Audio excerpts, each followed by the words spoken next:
Kemampuan seseorang untuk beradaptasi terhadap segala situasi, itu yang akan membuat seseorang tetap damai. Paham maksud saya? Coba, ketika Bapak Ibu tidak mau dengan perubahan, ingin di zonanya Bapak Ibu saja, tidak siap untuk memasuki perubahan, apa yang terjadi? Menolak kan perubahan? Ketika menolak perubahan, damai enggak? Tidak damai, itu bukan kebajikan. Yang ketiga adalah keberanian. Terutama keberanian untuk berkata ya atau tidak. Kan sebetulnya semua masalah kita itu karena kita di titik apa? Di titik abu-abu. Betul nggak? Di titik abu-abu itu. Itu sumber penderitaan manusia. Dan yang keempat adalah kebijaksanaan. Kebijaksanaan itu adalah tahu kalau kita tidak tahu. Nah, keburukan hidup tidak selaras dengan sifat dasar manusia dan sifat dasar alam. Apa saja? Ketidakadilan, kepengecutan, ketidakmampuan mengendalikan diri, dan yang terakhir adalah kebodohan alias ketidaktahuan. Itu adalah sumber-sumber keburukan. Oke, ada pertanyaan? Silakan, ada pertanyaan. Dari tadi saya bicara terus, ada pertanyaan, silakan.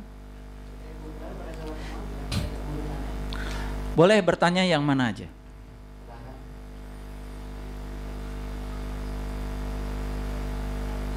Oke, silakan. Kasih mic-nya.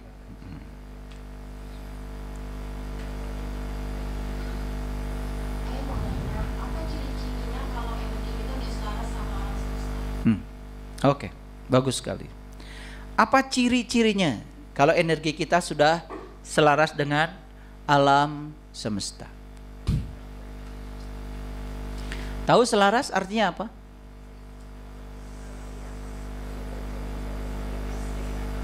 Selaras itu seirama. Ya.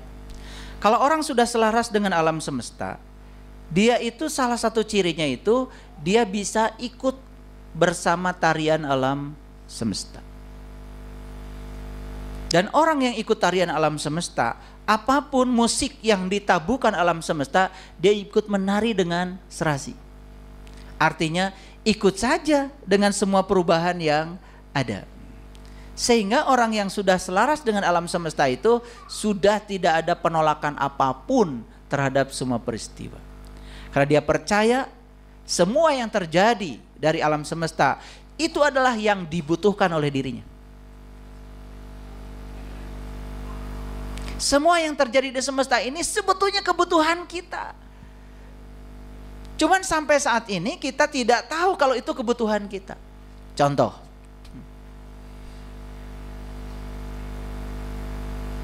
saya bukan mau membahas kasusnya. Ada seseorang dihina. Padahal itu adalah cara semesta untuk membuat supaya dia dapat perhatian. Ternyata hinaan yang disampaikan pada dia itu membuat semua orang bersimpati pada dia. Kan awalnya kita tidak mengerti kalau itu adalah cara semesta bekerja. Kita cuma terhenti bahwa orang ini dihina. Dan kita terus saja menghukumi orang yang menghina. Padahal itu kan sekedar cara alam semesta untuk memberikan berkah pada orang ini. Betul nggak? Dan kalau kita mau menerima semua yang terjadi itu saya yakinkan sekali lagi, itu kebutuhan kita. Cuman memang tidak sesuai dengan yang kita ingin saat itu. Kan proses. Betul nggak? Kan kita itu selalu berfokus kepada hasil akhirnya. Ya? Kan kita ini memang lambat mengerti ya. Lambat mengerti, baru mengerti akhirnya. Ya. Dan orang ini yang dapat berkah karena dihina ini, kan akhirnya, oh, gara-gara saya dihina, saya dapat berkah. Awalnya kan mungkin juga dia sakit hati dengan hinaan itu. karena tidak paham. Tapi ketika dia paham di balik hinaan itu ada berkah, ternyata dia juga bisa mengubah sudut pandang dia terhadap hinaan itu.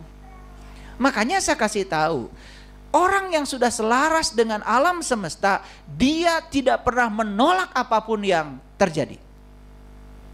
Itu utamanya. Karena dia paham bahwa itu adalah kebutuhan dia. Coba sekarang, apapun yang terjadi, terima. Memang saat ini mungkin kita belum paham, tapi besok lusa, karena semesta pun perlu waktu. Makanya waktu itu selalu jujur. Waktu selalu jujur untuk membuktikan kebenaran. Paham? Itu cirinya. Pertanyaan bagus sekali. Ada lagi? Silakan.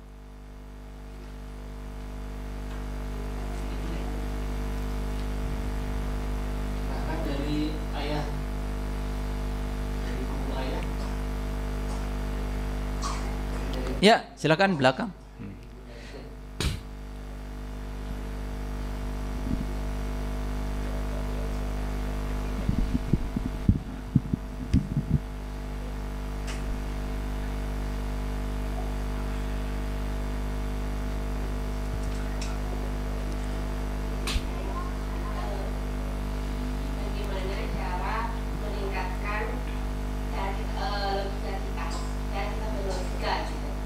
Ya, oke, bagus sekali pertanyaan. Bagaimana cara kita meningkatkan logika? Pertanyaan yang bagus, sederhana tetapi bagus pertanyaannya. Sering-sering memunculkan pertanyaan. Sering-sering memunculkan pertanyaan.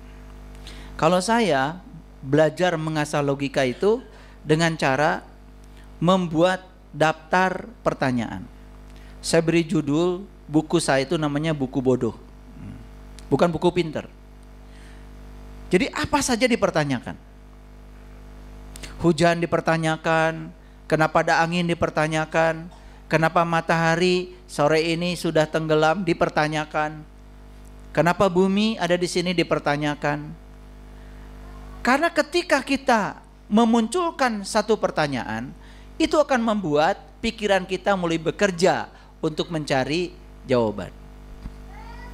Ketika pikiran mulai bekerja mencari jawaban, itu yang akan mengasah pikiran mulai dari mengingat, memahami, menerapkan, menganalisis, ya, mengevaluasi sampai pada tingkatan mensintesa pengetahuan. Nah, umumnya kita malas menyampaikan pertanyaan. Tadi saya beri kesempatan, siapa yang mau bertanya? Harusnya kan semua begini. Nyaris tidak ada pertanyaan. Kenapa? Nah, ini karena kita kurang melatih logika. Kan sebetulnya dari kecil, apa Bapak Ibu tidak punya pertanyaan? Misalkan gini, waktu diajarkan malaikat, masa tidak ada pertanyaan, malaikat itu apa? Malaikat Jibril itu siapa? Malaikat Mikail itu siapa? Kenapa ya? Yang menjaga kita ini ada dua malaikat, Rokib dan Atid. Kenapa yang nanya di kubur itu dua malaikat, Munkar dan Nakir? Ada pertanyaan enggak? Karena kita tidak membiasakan. Padahal pertanyaan itu seperti kail yang dikasih umpan dilemparkan ke laut. Ada harapan untuk mendapatkan ikan. Makanya kata-kata bijaknya, siapa yang mengalirkan pertanyaan, maka kepadanya akan dialiri jawaban. Dan ketika kita bertanya, kan metode ilmiah mulai bekerja. Para ilmuwan itu menyelesaikan masalah dengan metode ilmiah, dengan rasionalnya, dengan metode saintifik untuk menemukan jawaban. Kenapa? Karena memunculkan pertanyaan. Jadi coba sering-sering ya memunculkan pertanyaan. Pakai kacamata tuh.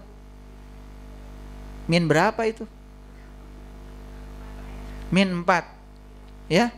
Pernah nanya min 4 itu apa? Pernah nanya enggak? Kan kalian enggak nanya.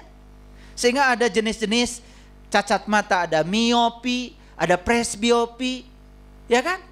Ada rabun dekat, ada rabun jauh. Sehingga jadi paham, kenapa saya tidak bisa melihat tanpa kacamata? Karena bayangan tidak jatuh di retina saya. Dia jatuh di tempat yang salah. Retina saya nggak paham.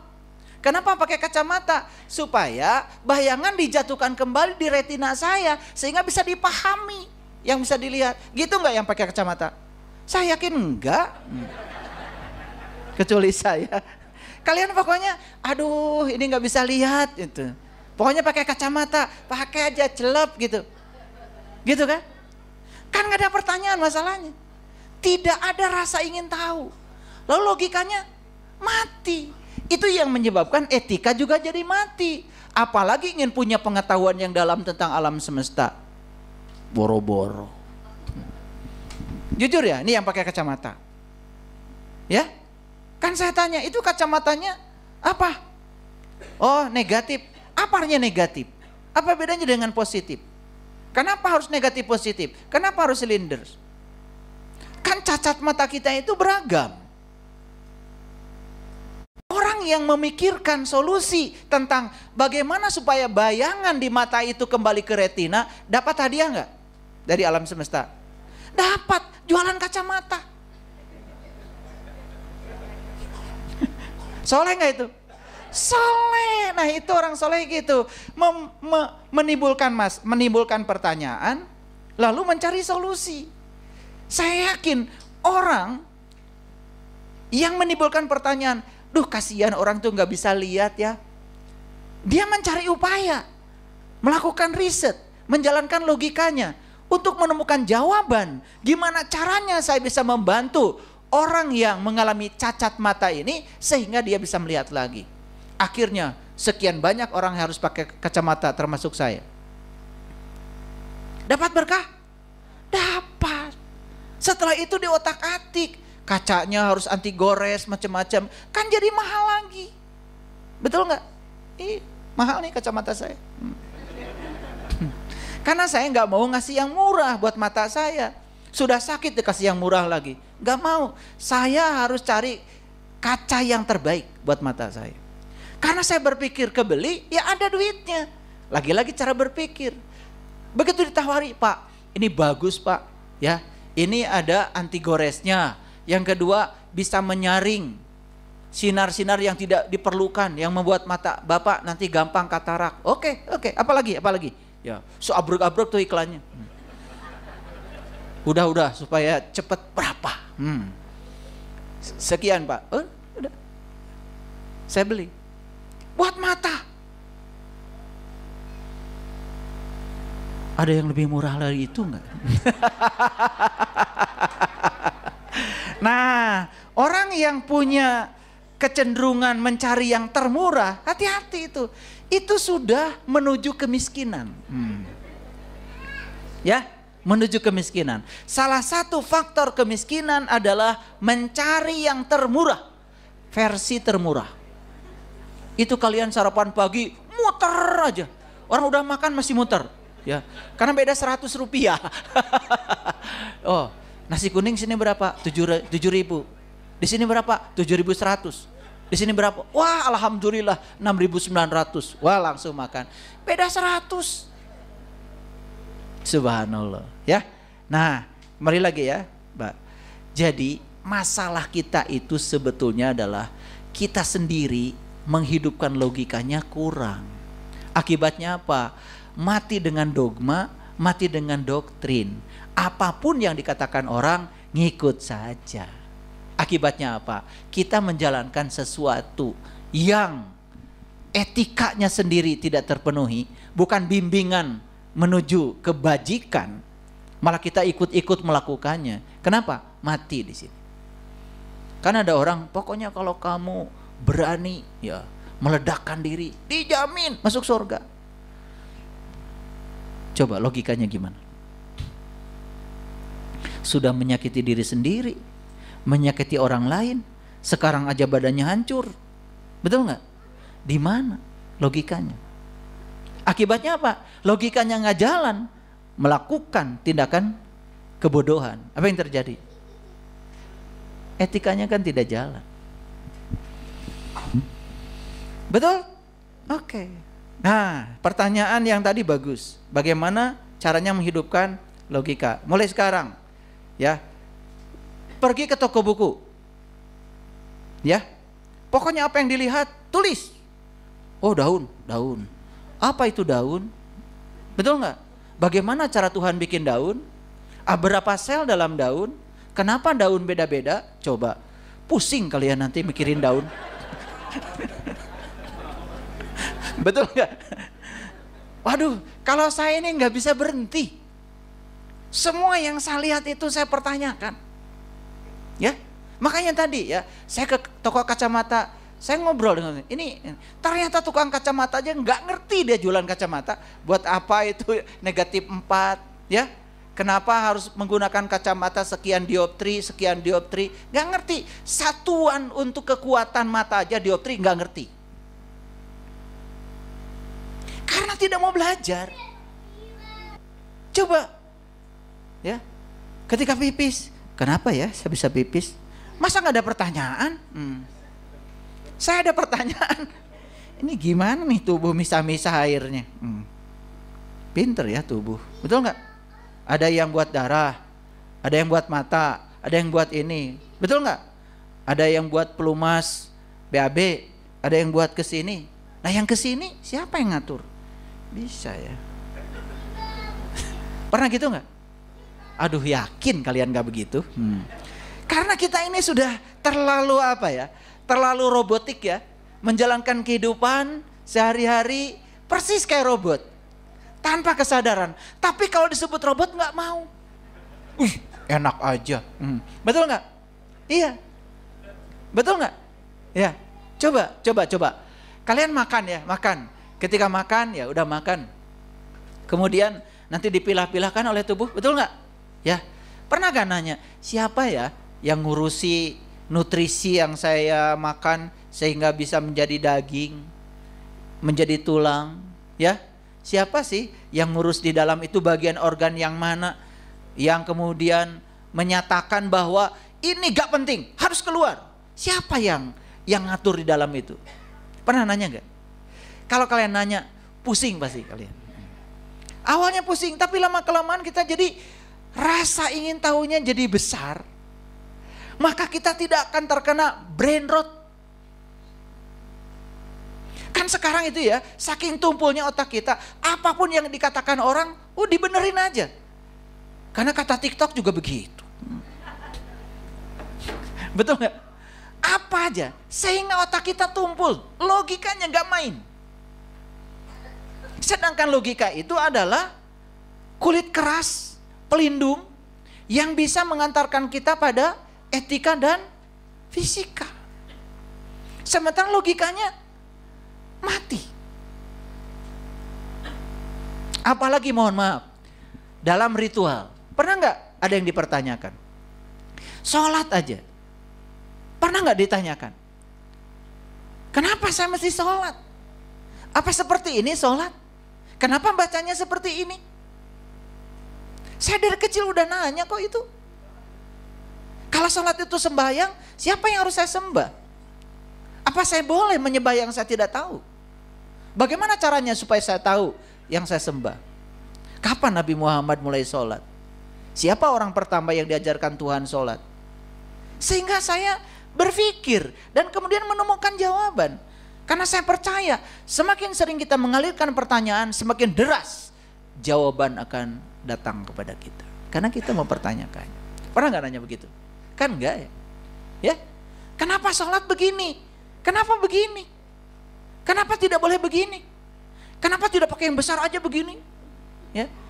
Kenapa? Apa cukup dengan mengatakan, oh Nabi juga dulu begitu?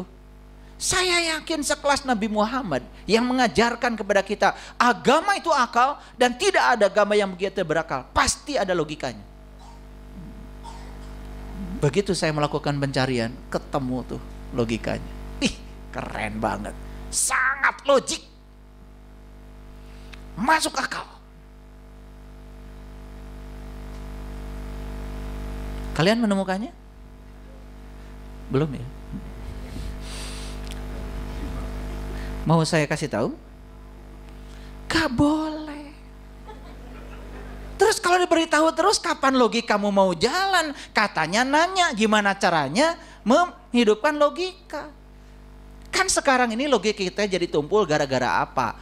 Gara-gara ada Google, gara-gara ada AI. Tanya aja kamu, siapa saya? Tanya AI, siapa saya? Betul nggak? Kan yang paling tahu kamu adalah diri kamu sendiri, ngapain tanya AI? Tapi apa-apa sekarang ini ditanya, betul nggak? Iya, luar biasa. Ini brain rot, ketumpulan logika kita, karena kita ingin yang instan, ingin semua diberitahu oleh orang, sehingga kita tidak mau lagi berpikir. Makanya ada ketumpulan logika antara generasi zaman saya dengan yang sekarang. Saya mengajar di university, ya. Saya sangat tahu, saya ini hidup 3 generasi. Saya hidup di mana saya bikin skripsi masih pakai mesin tik. Jadi kalau saya salah ngetik, plek gitu, ganti 1 lembar. Saya pernah hidup di fase itu. Skripsi saya masih pakai mesin tik. Kemudian mulai masuk zaman komputer. Baru komputer tuh. Saya masuk generasi yang ketiga, masuk zamannya internet. Jadi saya hidup di 3 generasi. Mesin ketik, komputer, internet. Kan internet ini sudah mulai ada lompatan setelah ada PC kan? Saya menyaksikan sendiri, mohon maaf ya, mahasiswa saya sekarang di kelas itu sepi kayak kuburan, nyaris tidak ada pertanyaan. Saya dulu sama dosen itu berantem kerjaan, ya. Pokoknya kalau ada rumus fisika itu yang sudah dibuktikan sama dosen itu, kita berantem-beranteman itu, ya. Sepanjang belum masuk akal, belum bisa menerima nih otak ini. Dulu begitu kami belajar. Dan sekarang apapun yang disampaikan dosen, mahasiswa itu cuma mencatat dan menghafalkannya untuk keluar di ujian. Bayangkan, jangan-jangan brain rot ini betul-betul sudah begitu parahnya sehingga logika kita tumpul. Padahal logika itu adalah penopang keseimbangan antara antara etika dan fisika. Jadi Bapak Ibu, 4 jam saya sudah berbicara bagaimana cara memutus siklus keturunan. Sudah tahu sekarang? Mulailah dari hidupkan logika. Karena kalau logika sudah jadi penopangnya, etika dan fisika akan berkembang. Kalau yang 3 sudah mencapai keseimbangannya, disitulah kita akan memiliki kesadaran untuk memutus semua cara-cara berpikir yang tidak produktif, sehingga kita bisa mewariskan cara berpikir baru yang membuat mereka hidup lebih bermutu daripada zaman kehidupan kita. Ya, semua juga udah terlanjur. Udah terlanjur semua juga. Ya, kita ini tidurnya udah kelamaan, otak ini, ya, sampai ada sindiran yang sangat pedas, ya. Konon kabarnya kalau ada lelang otak, kayaknya otak kita ini paling mahal karena masih bagus, saking gak pernah dipakai itu. Nah itu, tenang ya Mbak Meta, karena semua juga ini udah terlanjur. Jadi saya menyaksikan sendiri betapa ya sekarang ini, bukan di lingkungan seperti ini, di lingkungan akademis pun daya kritis dan daya kreatif itu seperti sudah menghilang. Saya menyaksikan sendiri. Ya, saya ngasih kuliah 33 tahun 6 bulan. Sampai sekarang saya udah pensiun. Saya pensiun, udah pensiun. Ya. Bukan nggak kepake, bukan. Saya memilih untuk menghabiskan energi saya di tempat yang jauh lebih besar lagi, lebih luas lagi, karena banyak orang yang membutuhkan. Jadi itu adalah sebuah pilihan. Ya, saya sudah cukup mengabdikan diri pada negara 33 tahun 6 bulan. Ya, syarat untuk mengabdi itu sebetulnya 30 tahun. Dan saya sudah lewat 3 tahun 6 bulan. Dan sebetulnya saya masih punya kesempatan untuk mengabdi. Tetapi saya menyadari dengan segala keterbatasan bahwa saya ingin mengerjakan sesuatu yang jauh lebih besar lagi di masyarakat untuk suatu perubahan. Ya. Dan saya mengambil pilihan untuk pensiun. Alhamdulillah SK-nya sudah keluar. Saya kira udah 4 jam saya bicara ini, dan saya sudah bicara secara mendetail semuanya.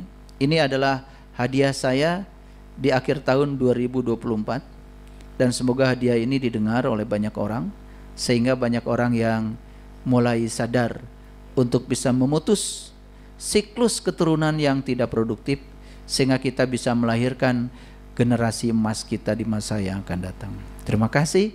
Assalamualaikum warahmatullahi wabarakatuh.